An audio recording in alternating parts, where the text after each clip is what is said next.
सबैलाई स्वागत छ मेरो मिनी भ्लगमा। हजुरहरू सम्पूर्णले यहाँ के देख्नुभयो? खोला। यो चाहिँ खाचुसिकाको नाकागावा खोला हो। यो खोलाबाट सिँचाइ गर्ने, तरकारीहरू लगाउने, खेती गर्नेहरूलाई ठाउँ ठाउँबाट पानी लान सजिलो हुन्छ भनेर एउटा खोला बनाइएको छ। यो खोला कृत्रिम खोला हो, तर यहाँ मान्छेहरू पनि यसरी हिँड्न, डुल्न, एक्सर्साइज गर्न मिल्छ। ल हेर्नु,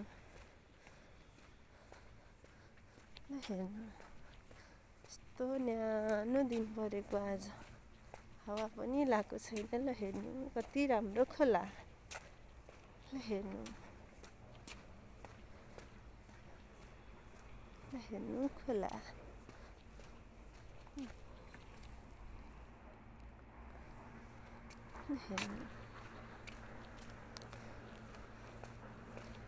हेर्नु खोला, कस्तो राम्रो तातो दिन आज। आमा हिजो अस्ति यस्तो चिसो हुन्थ्यो। ल हेर्नु,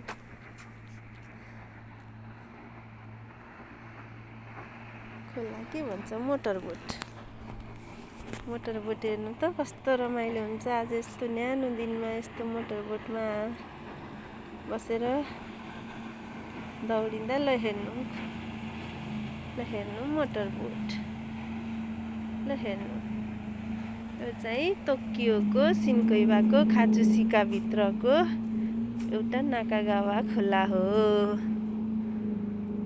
हरेक ठाउँमा यस्तो खोला कृत्रिम बनाएर वरिपरि तरकारी सरकारी गर्ने पानीहरू लिएर पानीहरू सजिलो हुन्छ भनेर यस्तो खोलाहरू बनाउँछ। ल गयो मोटरबोट। हेर्नु, म चाहिँ यहाँबाट माथि जान्छु। ल हेर्नु, आज चाहिँ एकदम तातो दिन परेको छ। हिजो अस्ति चिसो हुन्थ्यो, आज घमाइलो एकदम तातो टी सर्ट मात्रै लगाएर हिँडे नि हुने दिन। ल हेर्नु, धेरै टाढा पुगिसक्यो मोटरबोटलाई। हेर्नु यो चाहिँ खोलाको एरिया हो। यो चाहिँ साकुराको बुट्टा हुन्। पयुँको फुल भन्छ हाम्रो नेपालीमा। यहाँको राष्ट्रिय फुल हो। फुल्ने बेला हुँदैछ, 1-1.5 महिनापछि फुल्छ। ल हेर्नु, आज यति तातो दिन, कति रमाइलो तातो दिन। ल हेर्नु, सबैजनाले मेरो भिडियोमा लाइक, कमेन्ट र सब्सक्राइब गरिदिनु होला। कृपया, म युट्युबमा नयाँ हो, मलाई त्यस्तो धेरै आइडिया त थाहा छैन। तैपनि मैले आफ्नो मेमोरीको लागि भनेर बनाएको।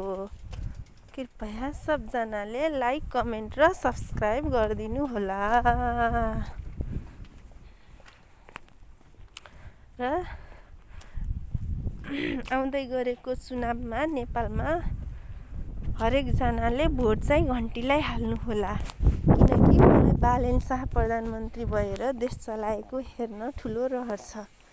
बालेन शाह प्रधानमन्त्री भयो भने अबको 5-7 वर्षपछि आफ्नो जिन्दगीको गुजारा चाल्न मात्रै विदेशिएका नेपालीहरू जस्तै म, फर इक्जाम्पल म जस्तो मान्छेहरू आफ्नै देशमा फर्किएर रोजगार पाइन्छ भन्ने आशा लिइरहेका छन्।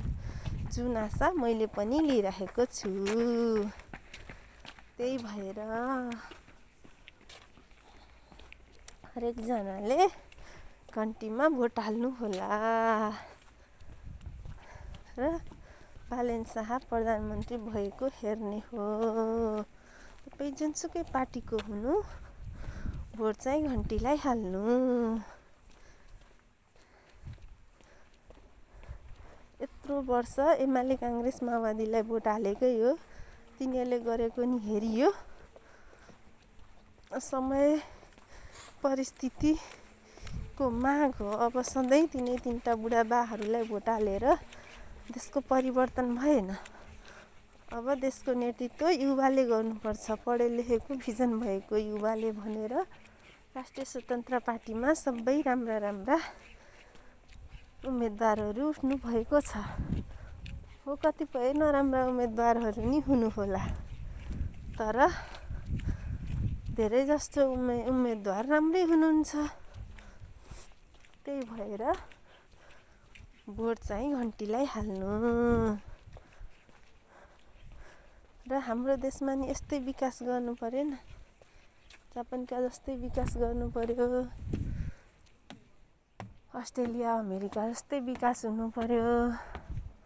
जापानको विकास त अझ विश्वलाई पछि पार्ने विकास छ अरे जापानमा त। यस्तो राम्रो विकास छ जापानमा।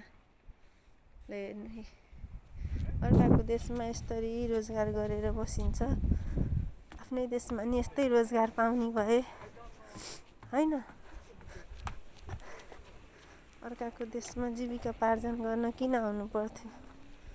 दिनको 8-10 घन्टा आफ्नै देशमा काम गर्ने हरेक नेपालीलाई 25-30 हजार, 25 देखि 30 हजारको बिचमा बेसिक स्यालेरी तोक्ने, राम्रा नीति नियम बनाउने, शिक्षा र स्वास्थ्यहरूमा बढी ध्यान दिने, नेपाली युवाहरू विदेशी किन विदेशी राखेका छन्, यिनीहरूलाई विदेशी बाट रोक लगाउन कसरी सकिन्छ भनेर त्यो विषयमा छलफल गर्ने त्यस्तो नेता होइन।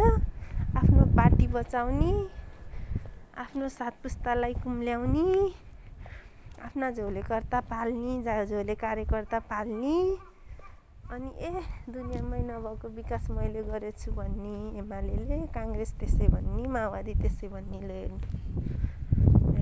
विकास हेर्नु त, हेर्नु न जापानका बाटालाई हेर्नु, विकास यो विकासलाई हेर्नु त। हाम्रो देशमा नि बाटाघाटा विकास यस्तै गराउनु परेन? त्यही भएर यस्तै नेतालाई भोट दिनु परेन हामीले? विकास भनेको यस्तो हुन्छ, एउटा हरेक ठाउँमा टोलमा 5 मिनटको फरकमा एउटा बच्चा खेल्ने पार्क छ के। पार्कमा बच्चाको टोयलेट छुट्टै, महिलाको छुट्टै, पुरुषको छुट्टै टोयलेट, बच्चालाई खेल्ने त्यहाँ उफ्रिने सेवा सुविधाहरू सबै एउटा पार्कमा फ्री।